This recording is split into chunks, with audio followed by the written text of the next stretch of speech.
Welcome back sa ating mga balitang basketball. Ngayon ating pag-uusapan ng mabilisan itong patungkol kay Michael Porter Jr. ng Nets at kay Cam Johnson sa Denver Nuggets. Marami kasi rito ang nagsasabi na medyo mataas ang hype kay Johnson.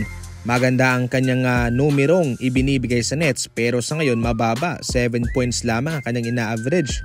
Samantalang itong si Michael Porter Jr. daw ay nag-aala star player na sa Brooklyn Nets. Eto kasi ang real talk dito mga idol . Sa totoo lang ay nakadepende po yan sa papel ng isang player. Oo, itong si Johnson, desente ang kanyang numero sa Brooklyn Nets pero ngayon sa Nuggets 7 points na lamang ang kanyang ina-average dahil po yan sa estado niya, dahil po yan sa kanyang papel sa Nuggets. Mayroong Jamal Murray, mayroong Nikola Jokic na siyang nagtatrabaho ng opensa. Kaya hindi niya na kinakailangan na pumuntos pa ng ganyang kalaking numero. Bali gagawa na lamang siya ng maliliit na bagay. Itong kay Michael Porter Jr. naman, mataas ang kanyang numero sa ngayon 23 points per game. Pero yun nga, first option siya sa Brooklyn Nets. Wala siyang kahati doon. Kung meron man siyang kahati mga idol, pero syempre siya pa rin ang first option doon. Kaya malaki ang kanyang numerong ina-average kumpara kay Cam Johnson. So balit sa huli, lamang pa rin si Cam Johnson sapagkat kasama ang Denver Nuggets, mataas ang chance niya na magkampiyon.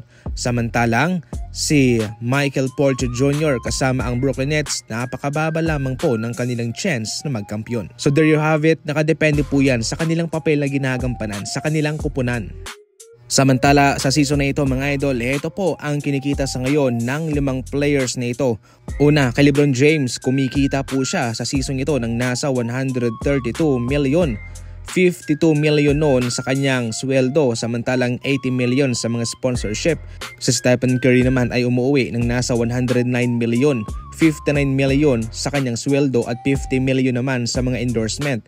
Kevin Durant 103 million. 53 million galing sa kanyang sweldo. 50 million naman sa kanyang endorsement. Si Giannis 99 million. 54 sa kanyang sweldo. 45 million naman sa kanyang endorsement. Si Jason Tatum 72 million, 54 million sa kanyang sweldo at 18 million sa endorsement. Definitely ay walang kahirapan na para sa kanila sapagkat kahit na dumating man yung araw na sila ay magretiro, mayroon pa ring perang pumapasok sa kanila. Endorsement, sponsorship at sa mga investment. Samantala, eto naman, magandang balita po ito. Stephen Curry and Al Horford parehong questionable sa kanilang laban versus Indiana Pacers mga idol. Questionable, ibig sabihin nun ay mayroong malaking chance na sila ay makapaglalaro.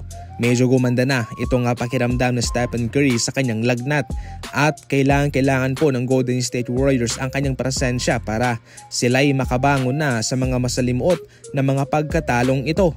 Napaka-importante pa rin po talaga ng kanyang presensya para sa Golden State Warriors.